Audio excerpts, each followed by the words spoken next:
Bibi Sakina was a clever little girl. She knew the Holy Quran by heart and always prayed on time. Bibi Sakina's father, Imam Hussain, and mother Bibi Rabab loved her very much.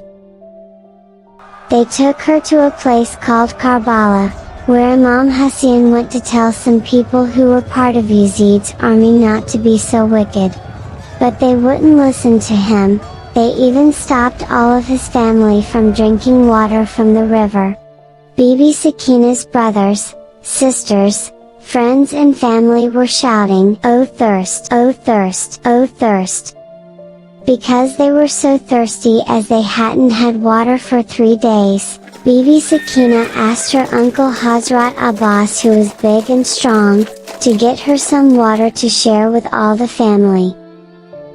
Hazrat Abbas loved his niece Bibi Sakina, and went out on his horse to get the water. When Hazrat Abbas reached the river, he was so happy, because he could finally bring the water to thirsty Bibi Sakina. When Bibi Sakina saw her uncle Hazrat Abbas' flag, she told her family that water was coming and they wouldn't be thirsty any longer.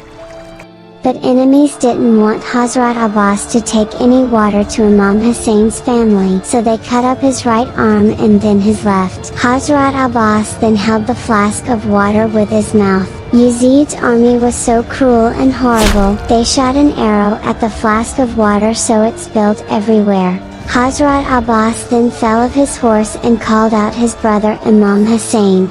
When Bibi Sakina saw her uncle Hazrat Abbas' flag fall, she started to cry and said that she doesn't want the water anymore, she just wanted her uncle to come back alive.